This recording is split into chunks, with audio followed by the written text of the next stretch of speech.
contagiado o PT aí com muita luta. Hoje falando sobre os desafios do Enem 2020.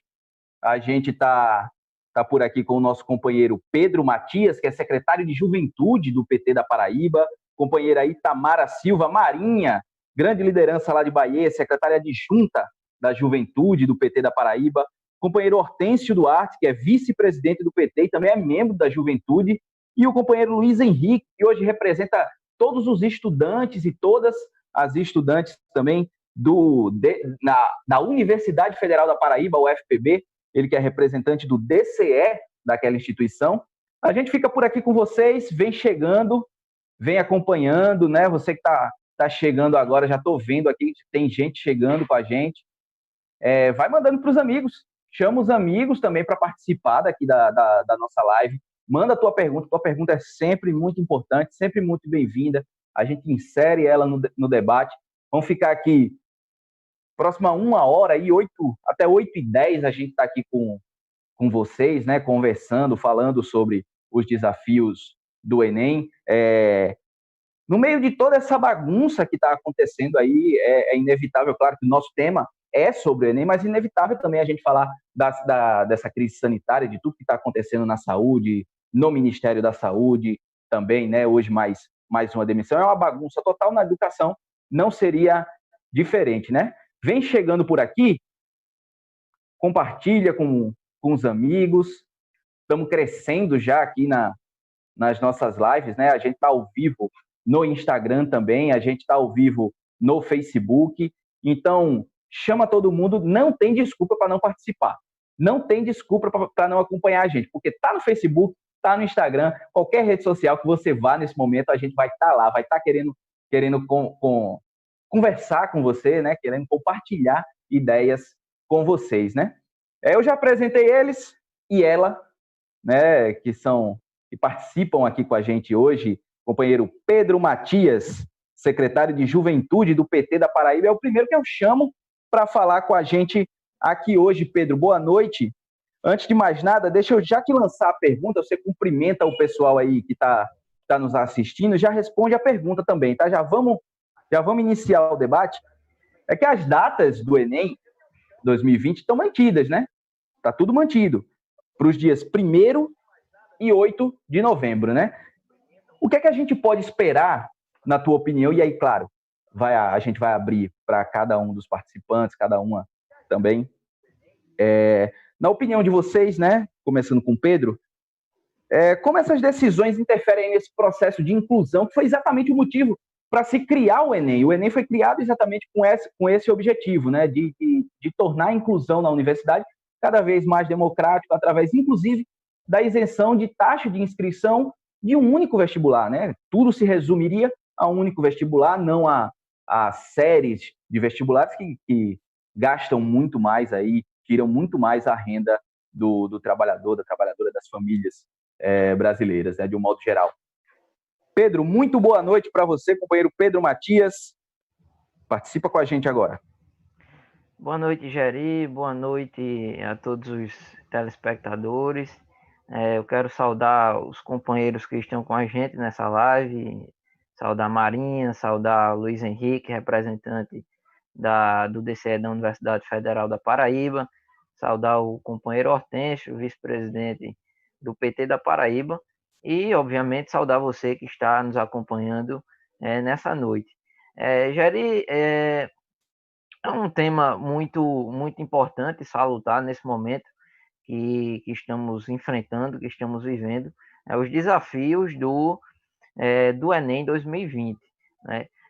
Obviamente que quando tratamos do Enem em uma época de pandemia, em um momento de crise, dói muito, né? Nos dói muito. Por quê? Porque o sentido do Enem nos nossos governos sempre foi democratizar o acesso às universidades, democratizar o acesso ao ensino superior. Né?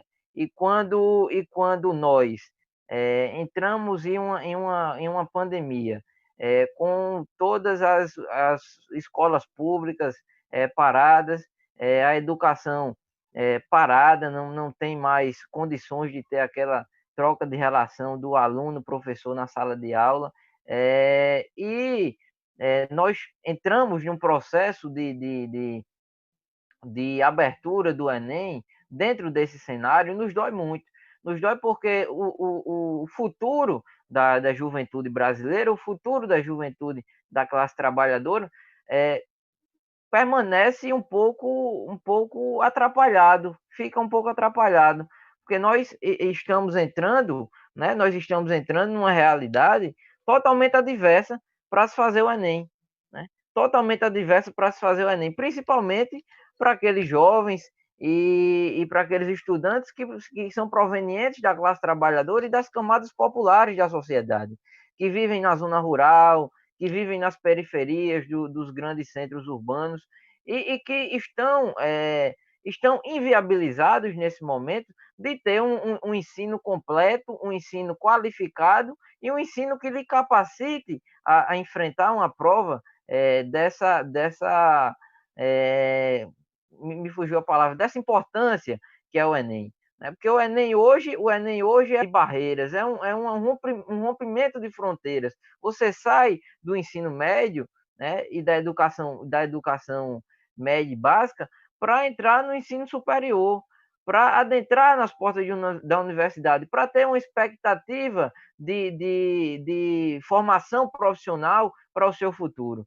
E quando entramos dentro desse cenário de pandemia, de inviabilização de uma educação, de uma preparação qualificada e importante para o Enem, e quando nós temos um governo que está trabalhando indubitavelmente contra os interesses da juventude, contra os interesses da classe estudantil e da classe trabalhadora, nos encontramos em um cenário totalmente caótico, em um cenário totalmente de tragédia.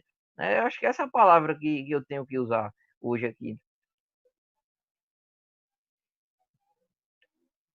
Muito bem, companheiro Pedro, muito bem sua participação. É realmente preocupante, né? Preocupante o que acontece hoje no Brasil, a forma como as coisas têm se colocado para a gente, inclusive a nossa geração, eu me incluo nisso com vocês, a gente que ainda não chegou nessa época dos 30 anos, né? A gente entende muito bem o que é isso, o que é passar por isso, o que é... Faz pouco tempo, inclusive, que a gente passou pela universidade, né? Que a gente ingressou na universidade, que a gente se esforçou para entrar na universidade. Então, desse modo, eu já avanço aqui a nossa discussão. Companheira Marinha Silva, ela é secretária adjunta da Juventude do PT da Paraíba. Marinha, qual é a tua opinião? De que forma aí essa situação, né? Essa manutenção das datas para 1º de novembro e 8 de novembro, na verdade até não, e 8 de novembro, de que forma isso prejudica os alunos, de que forma isso atrapalha nesse processo de inclusão, que era uma característica fundamental do Enem, inclusive no governo golpista, inclusive com a educação do golpe, do pós-golpe, né? Ainda do governo Temer, ainda tinha um pouco dessa característica, mas ainda existia, que hoje está totalmente extinta e ameaçada pelo governo Bolsonaro. Marinha, boa noite. Boa noite, companheiro Gerim, Luiz, Pedro e Hortência, e a toda a juventude e filiados também do nosso partido que está acompanhando a nossa live. Eu vou um pouco além, inclusive, do Enem em si, né? Porque nessa edição do Enem vamos ter a primeira vez o Enem digital. E, de uma certa forma, esse estilo de Enem vem com a total possibilidade de segregar alguns setores da sociedade e da juventude. Se você olhar de um certo modo, de uma forma, nossa juventude rural, nossa juventude urbana vem passando por essa dificuldade enorme em meio à pandemia. Muitos deles não têm internet, não têm estrutura para estudar em casa. Então, você imagine aí, você jovem, assim como eu, Pedro, Luiz e Hortêncio, isso vai prejudicar não só o Enem, isso vai prejudicar o SISU, isso vai prejudicar o ProUni. E, de uma certa forma, é um pouco prematuro e não é. A gente está num processo que tem uma PL, acho que, inclusive, eu e Pedro, a gente conversou sobre isso essa semana, e existe uma PL para ser votada pela suspensão do Enem. E o que é que nós, jovens, estamos fazendo para que isso aconteça? Será que a gente está assumindo nosso papel de protagonista? Será que a gente está cobrando para que isso seja suspenso? E eu acho que, em uma ampla maioria, O Enem, se for se concretizar, ver nas datas em novembro, que parece que ele é 1º e dia 8, né? Se não me engano, vai ser para privilegiados. Não vai ser para aquela classe trabalhadora, para aquela classe pobre de periferia, que não tem acesso à internet, que não tem condições financeiras para isso. Então, você imagine aí, vou citar um exemplo muito claro, que eu acho que o companheiro Luiz Henrique vai tratar disso. A UFPB suspendeu as suas aulas por justamente os alunos não terem acesso à internet e não têm condições de estudar. Na UFPB, a gente sabe que existem cursos técnicos, preparatórios, graduação, pós e mestrado. Então, você imagina uma estrutura como a UFPB ter que suspender suas aulas por não ter estrutura suficiente para que seus alunos estudem e consigam pagar algumas cadeiras por EAD, remotamente. Aí você leva isso para dentro da sua casa e imagina aí, mais de 180 milhões de jovens, eu estou dando um número que pode até ser um pouco distante da realidade, mas você imagine um número como esse de jovens que não têm condições de estudar. E eu acredito que é a hora de nós sermos protagonistas disso, bater em cima mesmo, da gente ir nas redes sociais, fazer o nosso modo de protestar, de pedir a suspensão do Enem, porque isso não é o que se faça com um jovem pobre de periferia, trabalhador, que não tem condições de estudar, entendeu? A gente entende sim, Marinha, a gente entende e lamenta junto com você também que o governo não tem essa sensibilidade, né? Eu acabei de pesquisar aqui, a juventude corresponde a 16,5% da população brasileira. Então, a gente tem uma porcentagem grande, né? Uma porcentagem razoável de pessoas que se enquadram nessa situação, como eu, como você, como o companheiro Pedro, como o companheiro Luiz, e como o companheiro Hortêncio também, que a gente está aqui conversando, né? Dialogando sobre esse assunto. E entre os jovens a disparidade é muito grande. Pois é, e a gente ainda encaixa a questão da própria desigualdade, né? Que também é muito forte entre os jovens, que não fica só entre os adultos, é totalmente impossível, porque aí está englobando todo mundo, está abarcando todo mundo. Companheiro Hortêncio, vice-presidente do PT da Paraíba e membro da Juventude, da JPT, também está aqui com a gente, vai trazer um pouco do parecer dele sobre essa manutenção das datas, né?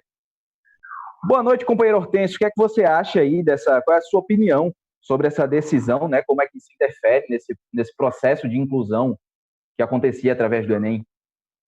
Boa noite, companheirada, boa noite Luiz, boa noite Jerry, boa noite Pedro, boa noite Marinha. É o seguinte, a questão do Enem, boa noite a todos que estão acompanhando também, quase que eu esqueço. A questão do Enem tem que ser levada, na minha visão, de um modo amplo. É um projeto, como os companheiros também falaram, é um projeto do governo. Esse governo representa isso, representa tirar a classe trabalhadora, o filho do pobre, o filho do agricultor da universidade. É isso que é meta deles. Isso não é isso para eles, manter o Enem. É uma oportunidade de ouro que eles estão tendo de tirar a juventude, de tirar a classe trabalhadora, de tirar os jovens periféricos, filhos de agricultores, os indígenas, etc. Porque para eles a universidade nunca deveria ter sido plural ou tentado que a universidade fosse plural. Nós podemos falar com propriedade porque militamos no partido que mais fez pela educação no Brasil. Nosso partido construiu diversas universidades, institutos federais e etc. Criou o Enem, SISU, ProUni, etc. Aumentou em muito a política de financiamento estudantil, aumentou em muito o número de graduações no país, o número de jovens se formando, o número de filhos da classe trabalhadora conseguindo seu diploma no ensino superior. Então, é um projeto desse governo que bate cabeça, desse governo que não tolera a democracia, que não consegue enfrentar uma pandemia com seriedade, com achismo, com brutalidade, enfrentando a ciência em vez de enfrentar o vírus. Então, o Brasil hoje, né, como todo mundo vem falando, luta contra dois problemas, o coronavírus e o bolsonavírus. E no meio a isso, no meio de uma pandemia de isolamento social, onde a juventude, boa parte dela, não tem condições de ter acesso ao ensino à distância e etc., terá que se preparar, continuar se preparando, não se sabe como, para um Enem que continua mantido com as datas mantidas como se estivéssemos vivendo um período de normalidade, que a gente sabe que não é o que está acontecendo, né? Então, eu acho que é nesse sentido, né? E também parabenizar as ações que o PT já vem tomando. O senador Paulo Paim, na Comissão de Direitos Humanos, recomendou ao Ministério da Educação que o Enem fosse adiado.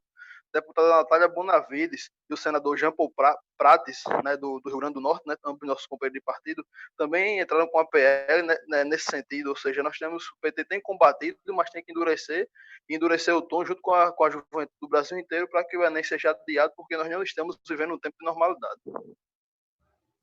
Ô Hortêncio, não sei se você concorda comigo, é novamente o PT e a oposição. Desculpa, eu acho que o companheiro Hortêncio ficou razoavelmente sem áudio. Não, eu tô ouvindo. Tá ouvindo a gente bem? Tá ouvindo bem, né? Desculpa aí se eu te interrompi de algum modo, mas eu queria só perguntar se você concorda comigo sobre... A gente falava sobre o resgate, né? Como a oposição e como o PT tem sido o braço forte, né? Para resgatar a população, para resgatar o povo brasileiro. Agora, como esperança, como a única esperança, praticamente, da gente conseguir adiar, retardar um pouco essas datas do Enem, porque a gente reforça que a única solução, talvez, né, para amortizar os efeitos da crise econômica gerada pela pandemia veio exatamente do PT, né? Foi um projeto do PT, os R$600 de renda mínima, de renda de emergência aí, foi um projeto do PT em parceria com a oposição ao governo Bolsonaro, e novamente a única esperança passa a ser a oposição, mais uma vez, né? Isso, a gente vai avançando. Desculpa, pode continuar. É isso, o governo Bolsonaro e sua trupe não tenta avançar o Brasil, não tenta avançar a educação, e restou ao PT liderar o processo junto com a oposição para que o país continuasse pelo menos de pé diante das atrocidades que ele vem cometendo, juntamente com a pandemia, né? A pandemia encontra um grande adversário no Brasil para saber quem é pior, se é ela ou se é o governo Bolsonaro. Infelizmente, a gente é que está na linha de frente, né? A juventude é que fica na linha de frente dessa situação. O companheiro Luiz Henrique, que representa o DCE, o Diretório Central dos Estudantes da UFPB, e das estudantes também da UFPB, né? Como é que você avalia, Luiz, essa decisão, dessa manutenção das datas, né? E principalmente um traço muito importante que a Marinha fala também, né? Que essa lembra muito bem, que essa é a primeira vez que se fala em Enem digital, né? O que é possível esperar dessa... Não sei se a gente pode nem chamar de ideia, né? Como é que você avalia tudo isso que está acontecendo na nossa educação nesse momento? Primeiramente, boa noite. Queria agradecer principalmente o convite por estar participando aqui desse debate. Boa noite a Marinha, o Pedro, a Hortência e o Eugério. Bem, essa questão de não adiar o Enem, eu particularmente acho totalmente prejudicial, principalmente aquelas pessoas que, como já foi falado aqui, as pessoas das camadas mais pobres, que, assim, já não tem tanta condição. E nesse momento que estão vivendo, o governo não está ajudando, é totalmente desleal a corrida, entre aspas, pelo Enem. E, bem, também tem a questão do Enem digital, que eu acredito que não vai dar muito certo. Afinal, a parte mais pobre da nossa população não tem totalmente acesso à internet, bem como também não tem notebook, nem tem computador, não tem como eles realizarem esse Enem digital sem eles darem o mínimo possível para cada uma dessas pessoas. Bem, eu basicamente concordo com tudo que foi falado aqui, que o governo não está ajudando os alunos, e bem como a Maria lembrou, até mesmo a UFPB está enfrentando diversas dificuldades em questão de ampliar essa metodologia de ensino EAD, está sendo altamente discutido se vai iniciar o período de uma forma EAD, entre aspas, ou não, ou se prefere deixá-lo mais para frente. E, assim, são questões bastante complexas, e nesse momento que a gente está vivendo, isso se torna muito pior. Afinal, a gente já não pode sair de casa para resolver essas coisas que, teoricamente, são simples. Sendo que se a gente não tem um mínimo para realizar, é algo absurdo de continuarem sendo feitas. Ô Pedro, eu já te aciono aí, que o companheiro Luiz fala muito bem, e deixa um tom, eu não sei se foi a intenção, Luiz, perdoa se eu tiver passando da conta também nessa minha observação, é que me parece que realmente o objetivo do governo, e a fala de Luiz deixa isso um pouco transparente, o objetivo do governo é realmente traçar um muro e dizer, ó, daqui para cá só entra tais e tais pessoas que se enquadram praticamente numa lista. É mais ou menos isso que vocês observam também, Pedro? Rogério, dentro de todo o contexto político e de todas as ações que o governo Bolsonaro vem tomando, né, em detrimento da classe trabalhadora, é basicamente isso que a gente pode observar. Primeiro, porque pegando um gancho das possibilidades e das ações do governo Bolsonaro em outras áreas, só para a gente exemplificar. No tocante ao SUS e ao Ministério da Saúde, o que é que o governo Bolsonaro vem fazendo? Vem expandindo a influência, né, dos planos privados de saúde e das empresas privadas dentro da estrutura do SUS, vem sucateando o que a gente entende como saúde pública, né? Aí vamos para a Previdência. Na reforma da Previdência, ocorreu a expansão das possibilidades de previdência privada e inserção das instituições financeiras dentro do sistema de previdência, né? E não é diferente na educação. Não é diferente na educação com os cortes de verbas para as universidades federais, o sucateamento dos institutos federais, que eram um carro-chefe dos nossos governos na área da educação. Ora, nós construímos mais de 500 institutos federais por todo o Brasil durante 14 anos de governo. Nós construímos mais de 100 universidades federais durante 14 anos de governo. Nós criamos o ProUni, criamos o SISU, criamos o FIES, sem fiador, né?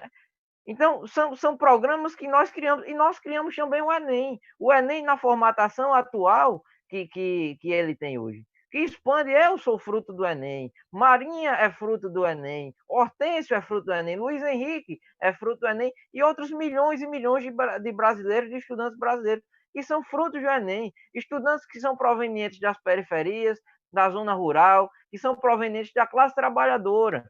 E foi a partir disso que nós conseguimos dar a cara e a cor do Brasil às universidades federais. Nós conseguimos levar mais negros às universidades federais, conseguimos levar mais pobres às universidades federais, conseguimos formar médicos e médicas da classe trabalhadora e que estão hoje diretamente na linha de frente no combate ao coronavírus. Então, a educação, assim como outras áreas, é tratada como inimigo desse governo.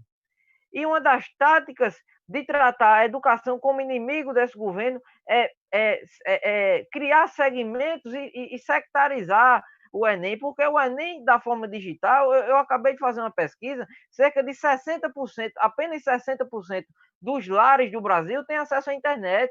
E a nossa internet banda larga é considerada uma das piores do mundo.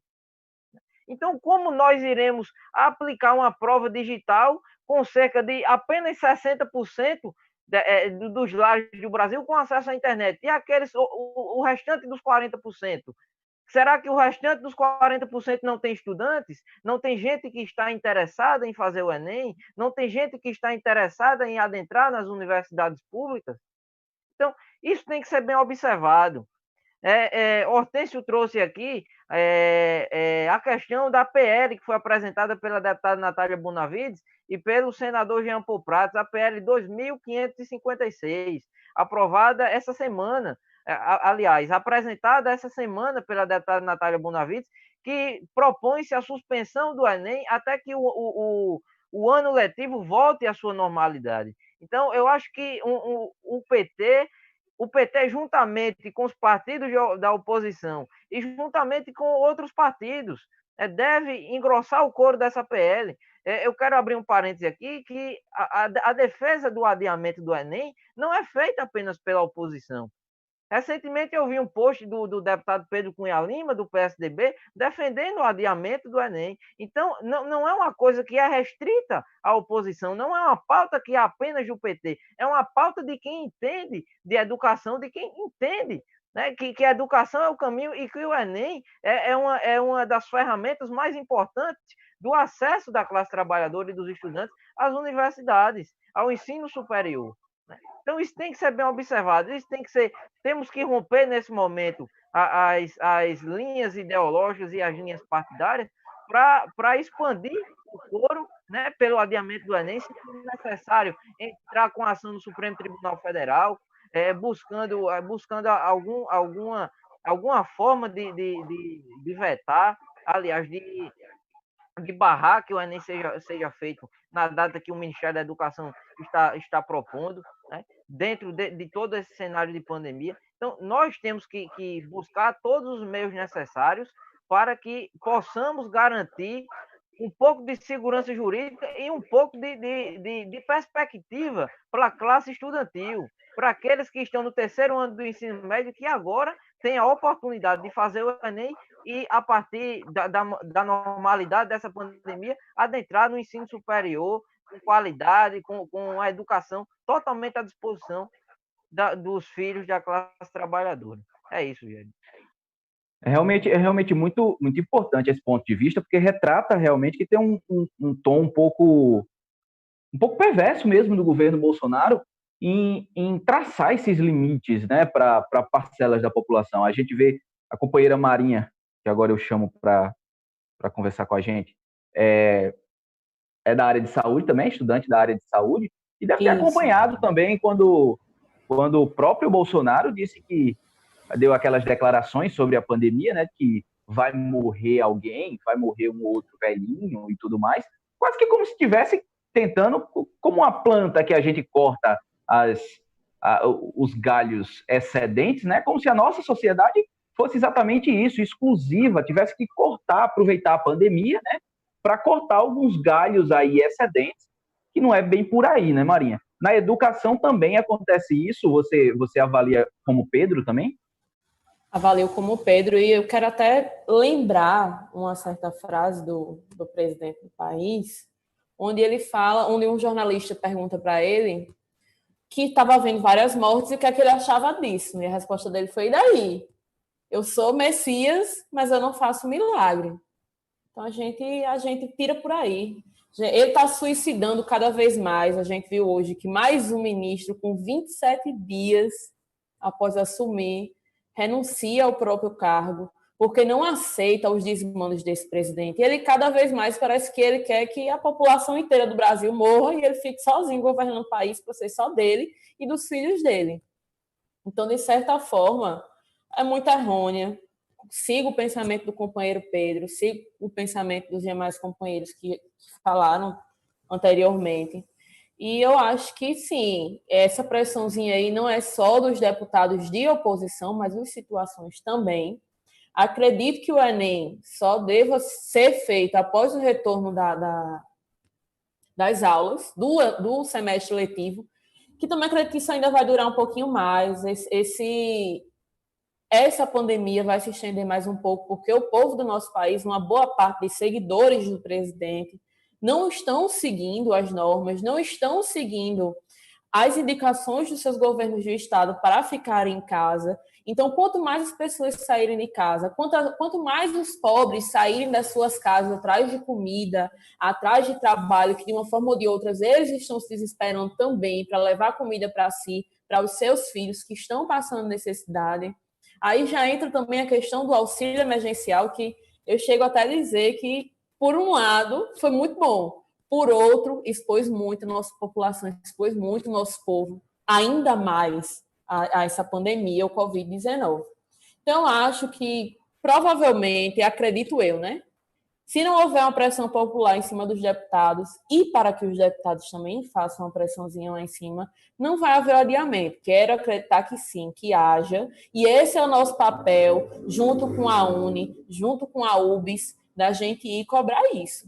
Agora, vai dos nossos governantes, daquele povo que a gente escolheu para estar nos representando, para que façam isso e que a gente também manter, conscientizar os outros jovens, conscientizar as outras pessoas, porque não são só os jovens que vão fazer o Enem.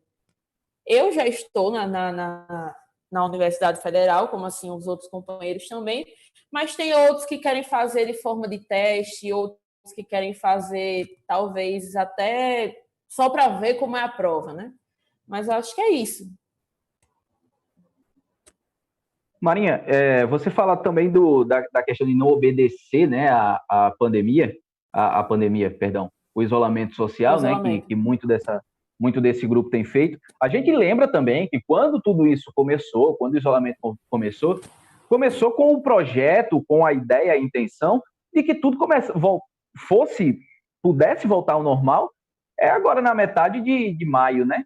Por conta de tudo isso, de todo esse descumprimento, falou-se em junho e agora já se fala, inclusive, em julho. Né? Como uma estudante da área da saúde, estudante e também participante. Concluir também, né? Era para concluir agora, mas graças a essa suspensão não vou ter como fazer isso. Mas, inclusive, esperar, né? Vou ter que esperar. Então, você considera essa uma discussão muito pertinente, né? Porque a gente fala que ainda está em novembro, parece ser muito tempo, mas por conta dos descumprimentos, a gente, de repente, chegou onde era para estar encerrando. Não é verdade?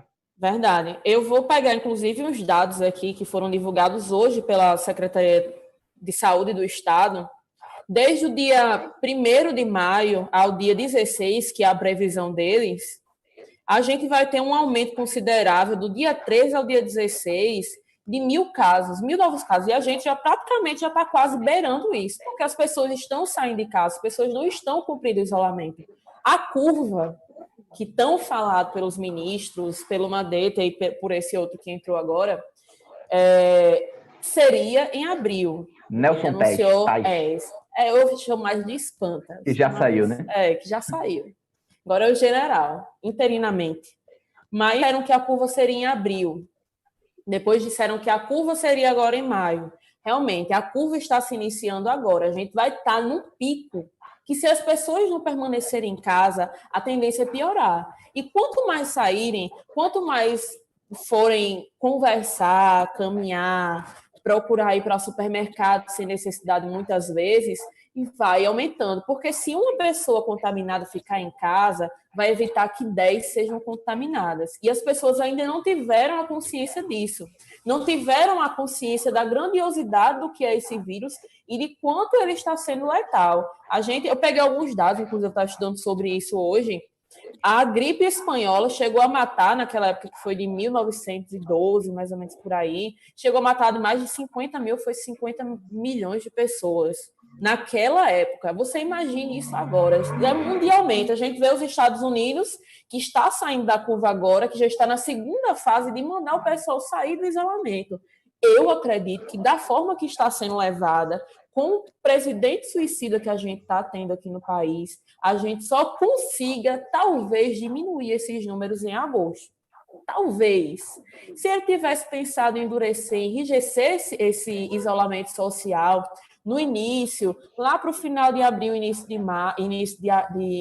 finalzinho de março, início de abril, a gente estaria hoje, sim. A gente estaria hoje começando a sair do isolamento social, mas diante disso, a gente está num cenário muito incerto, a gente está num cenário que é desesperador.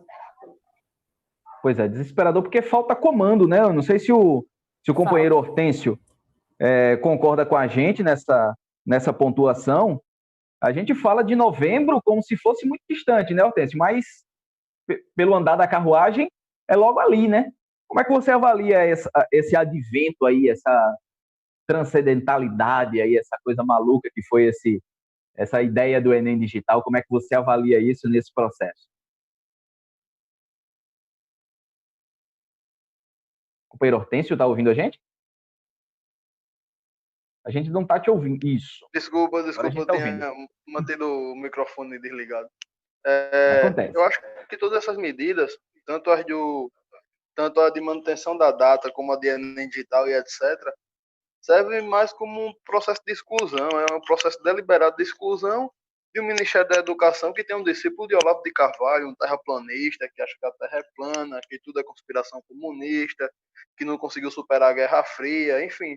Alguém que vive numa eterna paranoia, numa eterna disputa, numa eterna guerra, e que não consegue propor nada, absolutamente nada para a educação. Você não consegue pegar nada de útil. Não é um governo ruinzinho ou com pouca operância, é um governo totalmente inoperante, é um governo que ataca os trabalhadores, ataca a juventude, que não só ataca retirando direitos não, agora ataca querendo que a juventude morra, liberar a academia, incentivar o povo a ir para a rua, isso é um absurdo.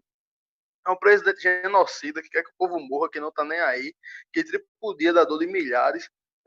Enfim, é um falsário, um mentiroso, e todo o pessoal, toda a corja que está nos altos cargos da gestão, os ministros e o alto escalão como um todo, tem, e se não tiver esse pensamento é botado para fora, que tem que defender a cloroquina independente da ciência e etc. E o Enem digital e a manutenção da data do Enem é nesse sentido, no sentido de exclusão, no sentido de promoção da loucura, de promoção da luta contra a ciência. É um governo que deliberadamente luta contra a ciência, que tem Olavo de Carvalho, o seu mentor, que é um cara que se baseia em palavrões e ataca as universidades públicas.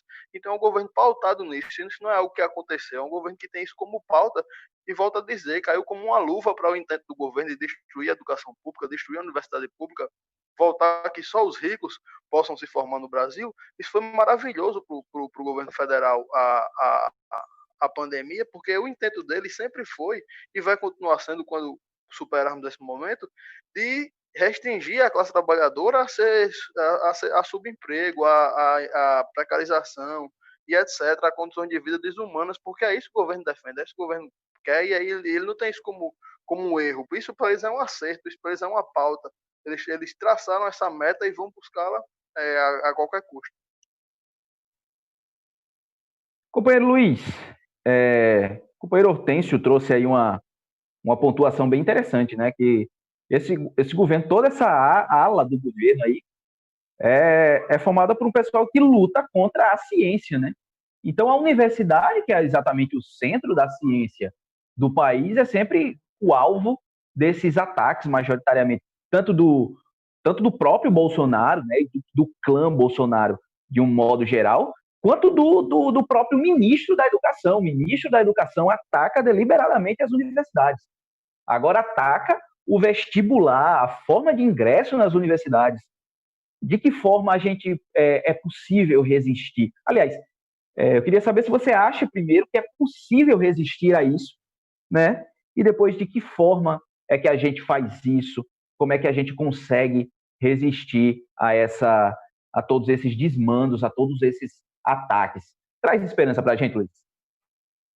Assim, tentando responder a pergunta da forma mais otimista possível, é bastante complicado, porque é como se você estivesse apanhando todos os dias em uma causa que, por mais que seja nobre para eles, é praticamente reduzida a nada. Por exemplo, o nosso ministro da Educação avalia o Enem como se fosse uma competição. E nesse momento da pandemia, a gente vê que essa tal competição só favorece aqueles que têm condições de realmente ter uma boa internet, um computador ou mesmo uma escola particular. Porque se a gente for ver todo esse caos do Enem, ele já vem de um tempo. Não principalmente, também por causa desse surto, dessa pandemia, que piorou bastante.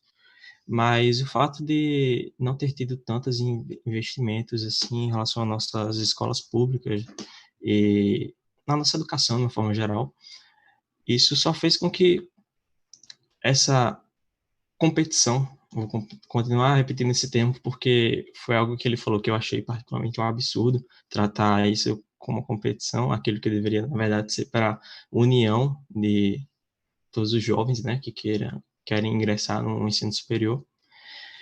E, bem, isso é muito complicado de responder como resistir. Como resistir, a gente tem que resistir.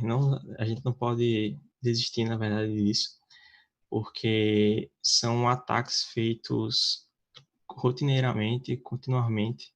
Tanto é que há algumas semanas, por exemplo, tiveram cortes em bolsas de pesquisa das ciências humanas e tudo mais. Apesar de que eles conseguiram reverter, isso só mostra que o governo simplesmente não está nem aí para a nossa produção acadêmica, aquilo que a gente faz em prol da nossa sociedade e tudo mais. E, bem, agora, voltando à questão do Enem, tipo, como o nosso colega Pedro falou bem, uma grande parcela da nossa população continua sem ter acesso à internet. Então, realizar o Enem digital com quase metade da nossa população não tendo acesso à internet, como é que você pode dizer que isso é, agora me fugiu a palavra, que a gente estava comentando no começo, que seria unificador, digamos assim. E, bem, é isso. A gente principalmente tem que resistir a todos esses ataques e não desistir disso. A gente tem que continuar resistindo pela nossa educação, pela nossa Universidade Federal e todas as pesquisas, porque, afinal, a nossa produção e que a gente volta para a nossa sociedade é o que ainda, de certa forma, está conseguindo manter muita coisa. Porque se você for ver, o que a UFB está produzindo contra o coronavírus é algo surpreendente, que eu, particularmente, eu ainda vou entrar no terceiro período, então eu não conhecia muito bem esse universo. E vendo agora toda essa produção, mesmo com todos esses ataques, é algo surpreendente. Então a gente tem que principalmente resistir contra tudo isso. Companheiro Pedro, Luiz fala muito bem dessa colocação de que a gente tem que resistir, né? Quais são nossas armas para essa luta de resistência contra o próprio ministro da Educação? Eu insisto em dizer isso, o próprio ministro da Educação atacando o elemento, atacando a educação, que era o elemento que ele devia defender, né? Quais são nossas armas contra isso? Luiz, Geri, nesse momento que a gente tá vivendo, né, principalmente de isolamento social, de pandemia, infelizmente é engrossar o couro do fora Bolsonaro via redes sociais, né? Acho que o primeiro momento é isso. A segunda questão é continuar batendo na tecla do investimento público, da expansão, né, da participação das universidades federais, do SUS, na vida da classe trabalhadora, na vida do povo brasileiro. Porque, recentemente eu fiz uma live em que falava do papel do poder público, né, no combate ao coronavírus. E eu registrava uma questão. A universidade ela é sustentada sobre um tripé: ensino, pesquisa e extensão. Inclusive, eu usava também o exemplo da Universidade Federal, que criou um respirador bem mais barato do que o que a gente encontra no mercado, né, no mercado internacional. Então, o que eu defendo, né, nesse momento é que a gente deve resistir com a defesa das universidades, com a defesa do SUS e se contrapondo a tudo que o governo federal vem fazendo nessa crise. Né? Vem fazendo nessa crise. Eu fiz um artigo essa semana que falava sobre a solução do consórcio Nordeste. Acho que o consórcio Nordeste é uma uma das iniciativas mais ambiciosas e fantásticas dentro desse período do pós-golpe, né, até o governo Bolsonaro. Né? O Consórcio Nordeste, hoje, por exemplo, criou um comitê, né, um comitê científico de enfrentamento ao coronavírus. Né? É uma medida que se contrapõe diretamente ao que o governo federal vem fazendo. Né? De não incentivar a ciência, de desacreditar de todas as autoridades sanitárias e autoridades em saúde nacionais e internacionais. Né? Então, a gente vê esse tipo de contraponto. Acho que, nesse momento, é a luta institucional e a luta política. A luta institucional com os nossos deputados, com os partidos de oposição, com os governadores, que hoje a quase totalidade dos governadores do Brasil, através do Fórum de Governadores, representam uma oposição ao que o governo federal vem fazendo, né? E através da luta política com os movimentos sociais, com os movimentos estudantis, né, com os companheiros, os militantes dos partidos, né, e de se conectar com a sociedade e dizer que, nesse momento, o governo Bolsonaro está tentando matar o povo brasileiro. Não tem outro termo, não tem outro conceito. É tentar matar.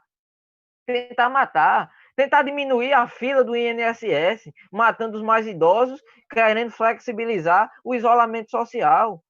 Tentar diminuir os gastos do governo federal com o que é de direito do povo, com direitos sociais, com a saúde, com a educação, com a previdência, com o investimento na moradia, com o fim do Minha Casa Minha Vida. Acho que é isso que a gente tem que fazer nesse momento. Esse debate do Enem não se restringe apenas à educação, é um ataque sistemático que o governo Bolsonaro vem fazendo nas mais amplas áreas do governo federal, né?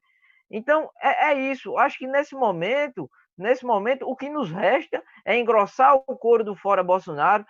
O PT hoje aprovou que vai entrar junto com os demais partidos de oposição com o pedido de impeachment. Quem me conhece sabe que eu sou totalmente contra impeachment, porque eu acho que o camarada que é eleito, ele tem que terminar o seu mandato, mas nesse momento nós não temos condições, não há mais sustentabilidade de manter um governo genocida, um governo assassino, que está tentando matar o povo brasileiro. Não tem mais condições, então é isso. A gente tem que resistir com as universidades, resistir com a defesa do SUS, resistir com a defesa da classe trabalhadora e resistir com o povo nas redes e, quando puder, nas ruas, né? Quando puder, nas ruas, e com as nossas bancadas no Congresso Nacional. Deixa eu só dizer aqui, antes da gente avançar no nosso debate, o companheiro Carlos Gonçalves está aqui com a gente, o companheiro Robson Araújo, lá de Santa Rita, está aqui com a gente, o companheiro Romualdo Barbosa, presidente do PT de Belém, do Brejo do Cruz, também está mandando um forte abraço aqui a todos e todas, né, que participam com a gente. Companheiro Bebé de Natécio, companheiro Éder Dantas, Rômulo Abreu também está aqui participando junto com a gente. O Everton Correia está mandando um abraço aqui, forte para a juventude do PT, dizendo que a juventude do PT está de parabéns. Então é isso. A gente vai seguindo aqui. Companheira Marinha,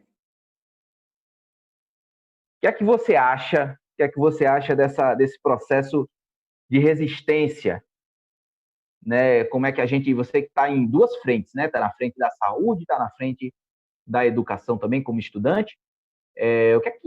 Quais são as armas que a gente tem? O que é que a gente pode fazer para resistir, né? E mais, eu vou fazer uma segunda pergunta junto também.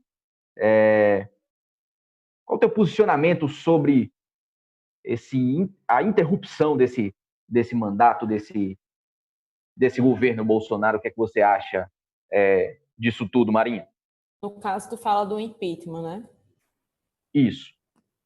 Certo. Eu, particularmente, sou muito a favor desse processo de impeachment, né? Hoje, inclusive, eu vi uma nota, se não me engano, não sei se foi na página nacional do PT ou se foi da presidenta Gleice, dizendo que o PT passava a apoiar o impeachment de Bolsonaro, e eu acho mais do que é justo. Já está mais do que na hora de tirar esse suicida à frente do nosso país. A gente só está perdendo, a gente está sofrendo. E, às vezes, não como uma forma de desmotivar, mas tem muita gente que está se sentindo sem esperança, perdendo a vontade de viver devido a essas coisas, e devido aos desmandos que ele vem praticando esse longo de 1 ano e 6 meses, né, mais ou menos, 1 ano e 5 meses de governo Bolsonaro. Então, quais são as formas que a gente tem de resistir? A gente fazer o contrário do que ele pede. Quando ele pedir para a gente ir para a rua, a gente fica em casa. E quais são as formas que a gente pode fazer de casa de protestar contra esse genocida?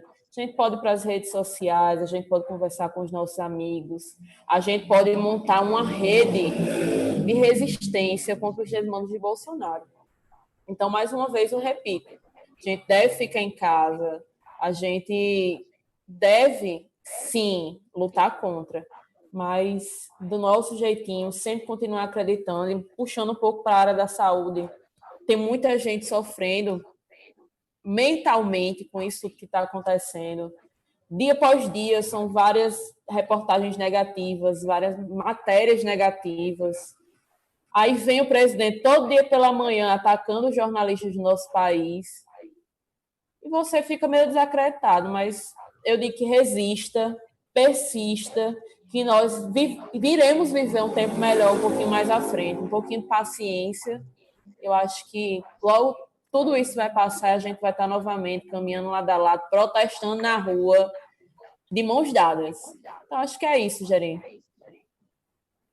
Companheiro Hortêncio, esses ataques aí que agora a gente vê na educação, eu acho que o companheiro Pedro falou muito bem, né? Não se restringe só à educação, né? Como é que você avalia esse processo aí de ataques, né? E como é que o que é que a gente tem em mãos para resistir a isso, né? Primeiramente, um abraço e um abraço todo especial a todos os companheiros que estão acompanhando a live, né? E um aplauso à Comissão Executiva Nacional do Partido pelo posicionamento de defender a saída do Bolsonaro, né? Eu acho que ainda vai mais além, que a gente tem que pautar a saída do Bolsonaro por impedimento também, mas aí aprovar a PEC convocando novas eleições em 90 dias e lutar para que nessas eleições o companheiro Lula possa ser candidato e o processo fraudulento e arbitrário contra ele seja anulado, que ele possa ter seus direitos políticos e possa ser candidato a presidente do Brasil, porque é isso que o Brasil quer. O Brasil quer o companheiro Lula candidato a presidente da República. Nas últimas eleições, o companheiro foi preso para não ganhar a eleição, o companheiro ia ganhar a eleição. Isso não estaria acontecendo se o Partido dos Trabalhadores estivesse governando o Brasil. E é nesse sentido que também parabenizo o Sintep, porque ajuizou a ação pelo adiamento do Enem, e acho que a nossa luta hoje, infelizmente, não pode ser nas ruas, tem que ser nas redes aliada à ação parlamentar do PT e dos partidos de oposição no Senado e na Câmara, né? Todo o Congresso Nacional, para mudar a correlação de força e conseguir tirar esse genocida do poder. Acho que é isso. É isso mesmo, e a democracia ela precisa ser restaurada, né, nesse país, e só com os direitos políticos de Lula restabelecido é que a gente vai ter definitivamente a democracia novamente nesse país, totalmente restaurada e pronta para ser utilizada por cada um e cada uma de nós, porque esse processo arbitrário precisa ser extinto, precisa acabar, não tem muita discussão. Companheiro Luiz, como é que você avalia, junto com os estudantes, com as estudantes lá na UFPB, né, com os alunos, as alunas, com professores, de um modo geral, servidores, como é que tem sido essa aceitação entre o público estudantil do Fora Bolsonaro? Como é que tem sido aí? Claro que a gente não tem muito termômetro da rua, né, do encontro, do aperto de mão, de falar próximo, mas a gente, claro, consegue monitorar muito bem.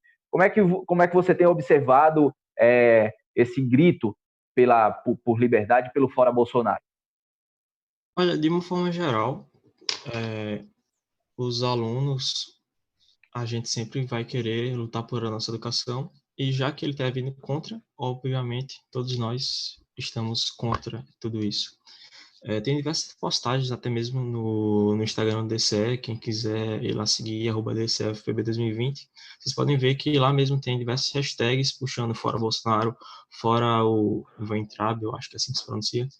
E, bem, é isso. A comunidade acadêmica, pelo menos pela parte dos estudantes, que é aquela que a gente tem mais contato, aquela que fala com a gente no direct ou comenta nossas postagens, de uma forma geral, contra o Bolsonaro, contra todos esses ataques, e sempre a favor da nossa educação, sempre a favor da nossa autonomia universitária, sempre a favor da nossa produção acadêmica. E é isso.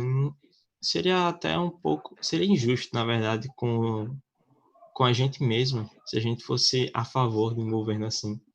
É como se tivesse ele dando o tiro no próprio pé e a gente pegando a arma dele e atirando no nosso próprio pé, se estivesse apoiando isso. Então, é assim, pelo menos é a minha visão que eu tenho de tudo isso. Muito bem, pessoal, a gente já está chegando nos nossos minutos finais, né? Vou dar uma rodada aqui com vocês agora de novas falas, né? Dessa vez, já encerrando, queria saber de vocês esses pensamentos finais, essas colocações finais de vocês a partir de agora, começando o companheiro Pedro Matias. Pode ficar à vontade. Agradecer, Jerry, né? Agradecer pela abertura do Partido dos Trabalhadores, da TVPT da Paraíba. É um momento que a gente deve ampliar com outros setores da sociedade, ampliar com os partidos de oposição, ampliar com as entidades de classe, com a OAB, com a Associação Brasileira de Imprensa, que já se posiciona contra o governo, ampliar com os setores democráticos da sociedade, né? Independente se marcharam com a gente ou não em 2018. Acho que nesse momento é todo mundo junto contra Bolsonaro, né? Em defesa da ciência, em defesa da educação, em defesa da vida do povo brasileiro. Nesse momento a gente não tem muitas opções a não ser defender a vida do povo brasileiro. A gente tem um presidente que é um genocida, que quer matar todo mundo. Acho que, de maneira inicial, de maneira prioritária, defender a vida do povo brasileiro, defender o fora Bolsonaro, estar marchando juntos e coesos dentro dessa nova missão, que é impeachment Bolsonaro, e não derrubar apenas ele, aprovar a PEC, né, convocando eleições diretas em 90 dias, porque a gente tem que dar ao povo brasileiro a chance de votar e a chance de colocar alguém que seja adequado para ocupar a cadeira presidencial. E é nesse sentido que o Partido dos Trabalhadores tem que tomar posição, reapresentar ao Brasil um projeto de país, um projeto de nação que seja inclusivo, que seja democrático, que seja plural e que abarque todas as diferenças e todas as demandas da classe trabalhadora em um projeto só. É com essa missão que o PT tem que assumir sua postura e sua posição de protagonista de maior partido do Brasil, de partido com a maior bancada na Câmara Federal, com o maior número de governadores, né? E encampar essa luta, encampar essa missão de dar uma alternativa de poder, de dar uma alternativa de governo ao povo brasileiro. Nesse sentido, eu agradeço a todos os companheiros que estiveram aqui presentes nesse debate, aos ouvintes, ao pessoal que mandou seu abraço, manda um forte abraço para todo mundo e estamos à disposição. Um abraço. Conseguindo, companheira Marinha, suas considerações finais nesse momento. A gente trouxe tanta observação para esse debate. Então, agradecer primeiramente a oportunidade do nosso partido em abrir o espaço para jovens como nós, né, para estar transmitindo essa mensagem para todos os nossos filiados e não filiados simpatizantes. É uma iniciativa muito boa. Também agradecer a você, Jerry, Danúbia, nossa secretária de comunicação, e aos jovens que estão nos assistindo, nos acompanhando, compartilhando, todos os nossos amigos como o Bebé de Natécio, que você falou aí, e pedir aos nossos amigos, aos nossos filiados, aos nossos jovens que resistam. É um momento difícil, mas a gente precisa resistir, a gente precisa continuar em casa, para que logo mais na frente a gente possa estar junto, se abraçando, lutando contra os desmandos desse presidente genocida. Então, deixo aqui um abraço e simbora na luta que está apenas começando. Companheiro Hortêncio, suas considerações finais sobre esse momento de discussão que a gente teve aqui hoje. Em primeiro lugar, parabenizar a Secretaria de Comunicação do PT, a companheira Danúbia, pela iniciativa da TVPT, né? É um espaço importante para o PT da Paraíba, para a militância do PT da Paraíba, para todos os nossos militantes, simpatizantes, etc. E agradecer, né? O debate foi muito bom, foi muito proveitoso. Agradecer a todo mundo que acompanhou. E aí, seguir na luta, adiamento do Enem, fora Bolsonaro, novas eleições, Lula candidato a presidente. É isso. Companheiro Luiz, suas considerações nesse momento, a gente já está perto de encerrar. Queria agradecer ao espaço de voz aqui, agradecer o convite que a Danúbia, secretária de comunicação, certo? Me fez. E queria agradecer, o debate foi muito bem proveitoso e tal. E eu só queria dar uma menção à questão que a Marinha falou na fala anterior sobre a questão psicológica de muitas pessoas em meio a toda essa pandemia, e principalmente em relação aos estudantes, especialmente aqueles que vão prestar Enem. Eu prestei Enem há 2 anos, eu e entrei na universidade. E, bem, eu sei muito bem que, mesmo em condições normais, tem muita gente que ainda acaba se afetando psicologicamente por certas situações. E, bem, em meio à pandemia não seria diferente. Então, eu só quero aproveitar o espaço para pedir que as pessoas se cuidem, cuidem da sua questão psicológica, não saiam de casa. E é isso. Vamos continuar lutando em defesa da nossa educação. Então é isso, pessoal. Queria agradecer demais a vocês, agradecer a presença de todos, a companheira Marinha também que está aqui com a gente, né? Todos e todas que nos acompanharam por todas as redes sociais, né? Dizer também a vocês, se você acompanhou a gente, por exemplo, no Instagram, segue a gente nas outras redes também. A gente também está no Twitter, com o mesmo arroba, que é o @PTPB13. A gente está no facebook.com/PT da Paraíba. A gente está no YouTube como TV PT Paraíba.